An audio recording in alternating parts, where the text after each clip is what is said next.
Hello students, मैं प्रदीप विद्यार्थी KPS की ऑनलाइन क्लासेज में आपका स्वागत करता हूं। आज हम हिंदी व्याकरण में क्रिया विशेषण के बारे में अध्ययन करेंगे। क्रिया विशेषण किसे कहते हैं,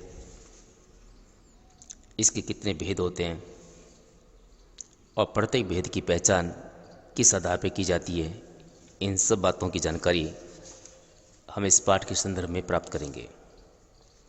तो शुरू करते हैं हमारा आज का पाठ, क्रिया विशेषण। परिभाषा इस प्रकार होगी इसकी: जो अविकारी या अव्यय शब्द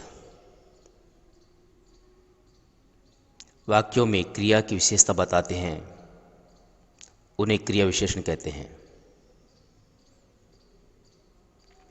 जैसे गीता धीरे धीरे चल रही है, इस वाक्य में धीरे धीरे द्वारा चलने की विशेषता को प्रकट किया गया है।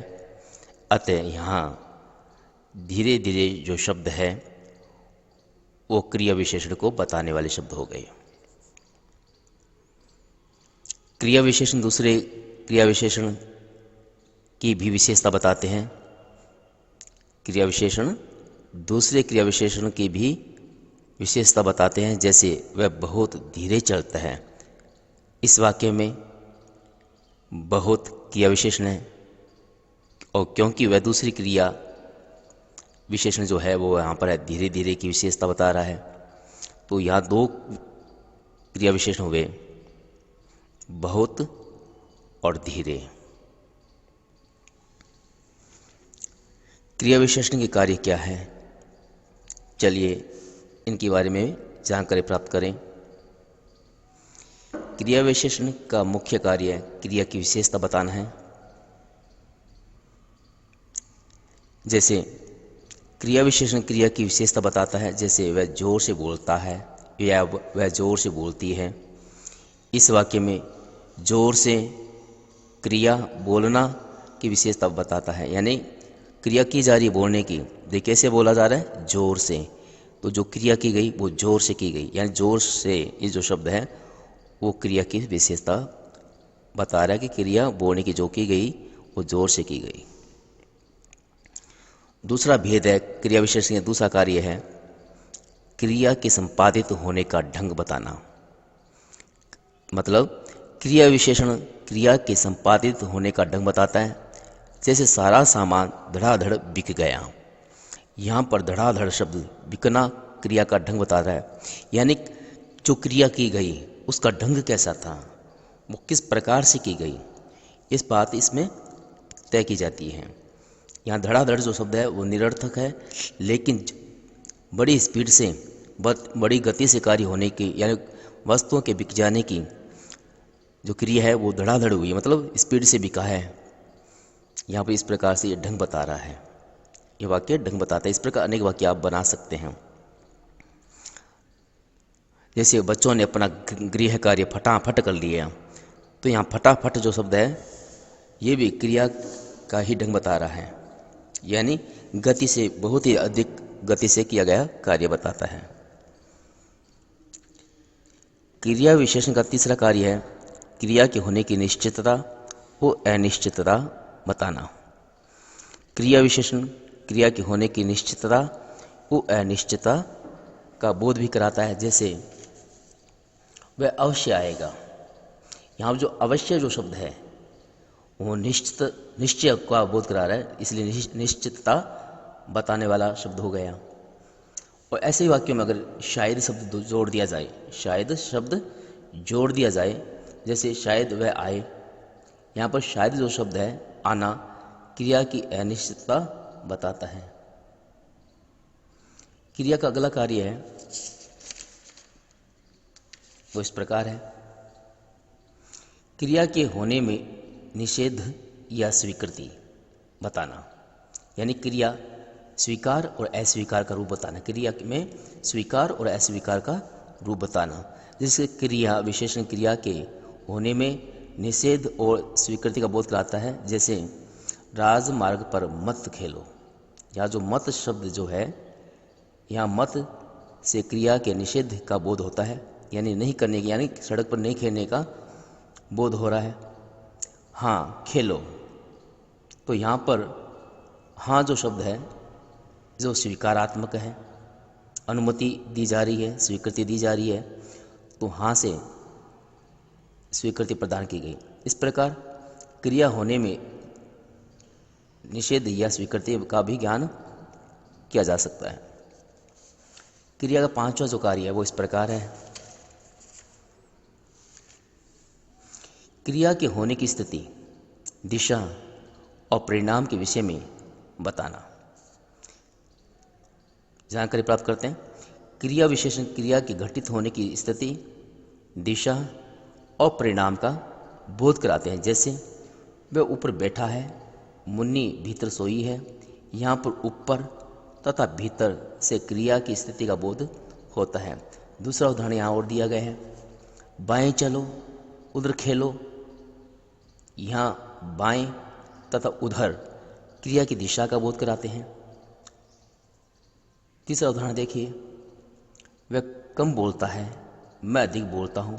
यहाँ कम और अधिक से क्रिया के परिणाम का बोध होता है। इस प्रकार क्रिया विशेषण के मुख्य 5 कार्य हो गए। पहला है क्रिया की विशेषता बताना, दूसरा क्रिया के संपादित होने का ढंग बताना, तीसरा कार्य इसका है क्रिया के निश्चितता और अनिश्चितता का बताना, चौथा जो कार्य है इसका क्रिया के होने में निषेध या स्वीकृति प्रदान करना, पांचवा जो भेद है वो है क्रिया के होने की स्थिति, दिशा और परिणाम का ज्ञान कराना। अब हम आगे बढ़ते हैं क्रिया विशेषण के भेद। तो क्रिया विशेषण के 6 भेद माने गए हैं। पहला भेद है कालवाचक क्रिया विशेषण, फिर स्थानवाचक क्रिया विशेषण, परिमाणवाचक क्रिया विशेषण, स्वीकारवाचक क्रिया विशेषण, निषेधवाचक क्रिया विशेषण और रीतिवाचक क्रिया विशेषण। पहला जो भेद है उसका विवरण इस प्रकार पढ़ते हैं। चलिए इसका ज्ञान करते हैं। जो शब्द क्रिया की काल संबंधी विशेषता प्रकट करते हैं, समय संबंधी विशेषता प्रकट करते हैं, कालवाचक क्रिया विशेषण कहलाते हैं। जैसे वह आज आएगा, मैं प्रतिदिन दूध पीता हूँ।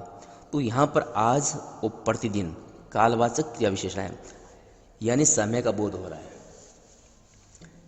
समयवाचक में जैसे आते हैं आज, कल, परसों, कब, तब, अब, अभी, कभी, प्रातः, सायं, रात्रि, पश्चात आदि शब्द आते हैं। ये समयवाचक कालवाचक का ही एक भेद है। इसका दूसरा भेद है अवधिवाचक, जैसे दिन भर, रात भर, सदैव, लगातार, नित्य, सदा, निरंतर, आजकल आदि।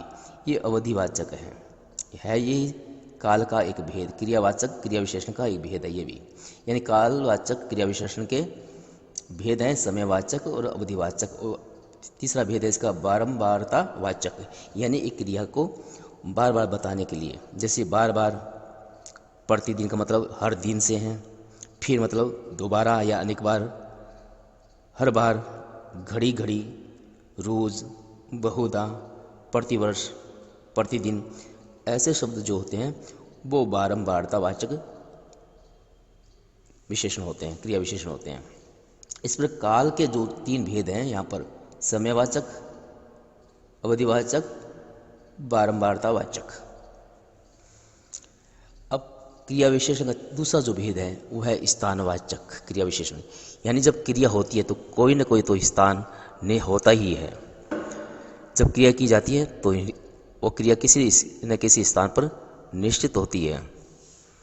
जो क्रियाएं विशेषण क्रिया के होने के स्थान या दिशा का ज्ञान कराएं उन्हें स्थानवाचक क्रिया विशेषण कहते हैं। जैसे उदाहरण देखिए, वह पीछे पीछे आ रहा है, तुम आगे चलो। यहाँ पीछे पीछे तथा आगे स्थान का बोध करा रहे हैं, तो स्थानवाचक क्रिया विशेषण है। अब स्थानवाचक क्रिया विशेषण में भी भेद जो है वो इस प्रकार हम प्राप्त कर सकते हैं। पहला है स्थितिवाचक। यहाँ, वहाँ, आगे, पीछे, जहाँ, तहाँ, निकट, समीप, दूर, अंदर, बाहर आदि ऐसे शब्द हैं जो क्रिया की स्थिति का बोध कराते हैं, यानी क्रिया के होने की स्थिति का बोध कराते हैं, स्थान के होने की क्रिया स्थिति का बोध कराते हैं। फिर क्रियाएं जो की जा रही है किस दिशा में हो रही है, इसका भी ज्ञान स्थानवाचक क्रिया विशेषण में होता है। जैसे चारों ओर, इधर, उधर, जिधर, किधर, सामने, उस ओर, इस ओर, इस तरफ, उस तरफ, ऊपर, नीचे, ऐसे अनेक शब्द हैं जो दिशाओं का बोध कराते हैं, क्रिया की दिशा का बोध कराते हैं कि क्रिया जो हुई वो किस दिशा में हो रही है, और इसका जो विशेषता बताई जाती है वो स्थानवाचक क्रिया विशेषण हो जाती है। इसी का तीसरा रूप चलते हैं, हम क्रिया विशेषण का तीसरा भेद पढ़ते हैं।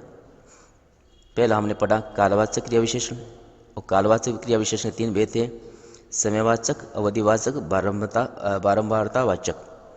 फिर स्थानवाचक क्रिया के भी 2 भेद बताए गए हैं, स्थितिवाचक, दिशावाचक। अब हम तीसरा भेद पढ़ने वाले हैं, परिणामवाचक क्रिया विशेषण।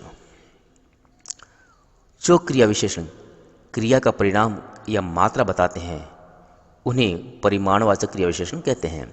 जैसे वह अधिक बोलता है, रमा कुछ मुस्कुराई। इन वाक्यों में अधिक तथा कुछ परिणामवाचक क्रिया विशेषण है। परिणामवाचक क्रिया विशेषण हम इस प्रकार से व्यक्त कर सकते हैं। जैसे परिणामवाचक में पहला भेद है अधिकतावाचक, और अधिकतावाचक बताने के लिए आगे जो लिखे हुए शब्द हैं इनका हम प्रयोग कर सकते हैं। अधिक, अत्यंत, अति, ज़्यादा, खूब। तो न्यूनता बताने के लिए न्यूनतावाचक शब्दों का भी प्रयोग करते हैं, थोड़ा, कम, जरा। ऐसे शब्द जो हैं वो परिणामवाचक क्रिया विशेषण में ही माने जाते हैं। फिर तीसरा भेद ऐसी परिणामवाचक का, परिमाणवाचक का तीसरा भेद है पर्याप्त वाचक, यानी पर्याप्ततावाचक, बस, केवल, काफ़ी, यथेष्ट, पर्याप्त आदि से जो शब्द हैं वो पर्याप्ततावाचक के द्योतक हैं, प्रतीक हैं। फिर है इसका चौथा भेद तुलनात्मक या तुलनावाचक। इतना, उतना, कितना, जितना आदि शब्द जो भी लगाते हैं, तुलना करते हैं।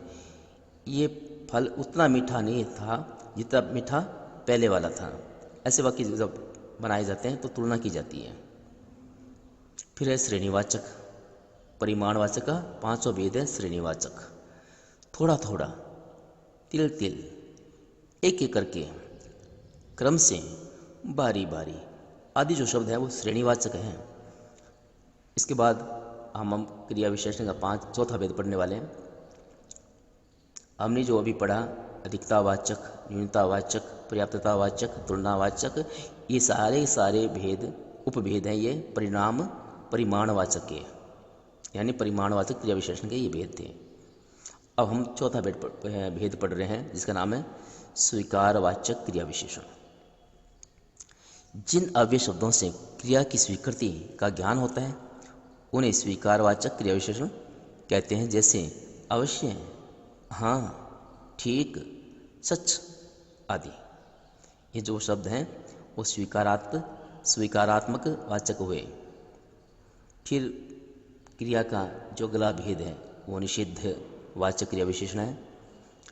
अब इसके बारे में हम जानकारी प्राप्त करते हैं। जहाँ क्रिया के निषेध का बोध होता है, यानी मना करने का बोध होता है, ऐसे शब्दों को निषेधवाचक क्रिया विशेषण कहते हैं। जैसे न, मत, नहीं, बिल्कुल नहीं। ऐसे जो शब्द होते हैं वो क्रिया विशेषण में आते हैं और निषेधवाचक कहलाते हैं। फिर रीतिवाचक क्रिया विशेषण, छठा भेद। जिन क्रिया विशेषण शब्दों से क्रिया के होने की रीति या विधि का पता चले उन्हें रीतिवाचक क्रिया विशेषण कहते हैं।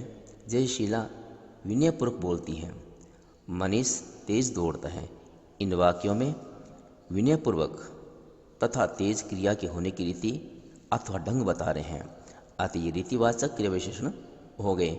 और रीतिवाचक क्रिया विशेषण के कुछ भेद इस प्रकार हैं, जो मैं पढ़ देता हूँ।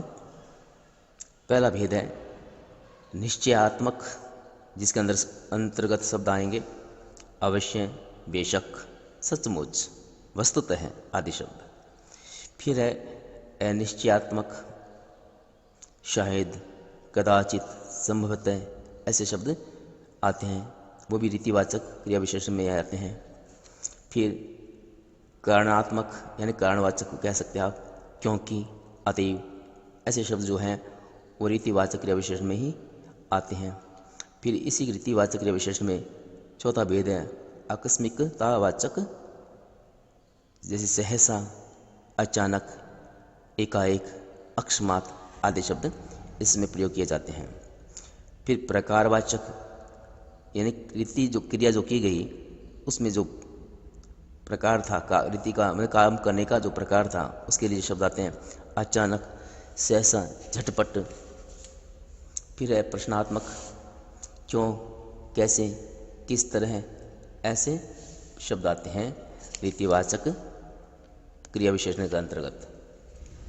फिर आवर्त्यात्मक यानी एक शब्द का बराबर पुनः पुनः आना, जैसे घटाघट, धड़ाधड़, फटाफट, खुल्लम खुल्ला आदि ऐसे शब्द हैं जो आवर्तीवाचक होते हैं, यानी कि क्रिया की रीति में जो आवर्तियाँ होती है उसका बोध कराते हैं।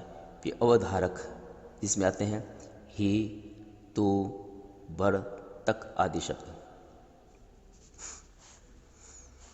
अब क्रिया विशेषणों की रचना किस आधार पर होती है, चलिए इनका भी हम अध्ययन करते हैं। कुछ शब्द तो मूलतः क्रिया विशेषण होते हैं और कुछ क्रिया विशेषणों की रचना अन्य शब्दों से या अन्य शब्दों में प्रत्यय, समास आदि के योग से की जाती है। यहाँ पर क्रिया विशेषणों को दो वर्गों में विभाजित किया जाता है। पहला मूल क्रिया विशेषण, फिर है यौगिक क्रिया विशेषण। ये रचना पढ़ रहे हैं हम कि किस आधार पर क्रिया विशेषणों की रचना होती है। तो मूल क्रिया विशेषण पहला है इसका रूप, जो क्रिया विशेषण किसी अन्य शब्द अथवा प्रत्यय के योग के बिना ही बन जाते हैं या योग के बिना ही प्रयोग में लाए जाते हैं, वे मूल क्रिया विशेषण कहलाते हैं। जैसे आज, कल, अब, तब, यहाँ, वहाँ, ऊपर, नीचे आदि शब्द जो है वो मूल क्रिया विशेषण के अंतर्गत रखे जाते हैं। फिर यौगिक क्रिया विशेषण, ये क्या होते हैं, चलिए जानकारी प्राप्त करते हैं। ऐसे क्रिया विशेषण जो अन्य शब्दों में प्रत्यय लगाकर या समास द्वारा बनते हैं वे यौगिक क्रिया विशेषण कहलाते हैं। जैसे रात, दिन, आज, कल, क्षण भर, पहले पहल, प्रेम पूर्वक, वस्तुतः, संभवतः आदि ऐसे शब्द हैं जो यौगिक क्रिया विशेषण के अंतर्गत रखे जाते हैं, जो कि क्रिया विशेषणों की रचना में काम आते हैं। इस प्रकार हमारे पाठ हिंदी व्याकरण का क्रिया विशेषण पूर्ण हुआ। उम्मीद करता हूँ मेरे द्वारा जितने भी वीडियो आपको भेजे जा रहे हैं, चाहे वो हिंदी के हो या संस्कृत के, आप उन्हें पूर्ण रूप से देख रहे होंगे और अपना अध्ययन कर रहे होंगे। धन्यवाद।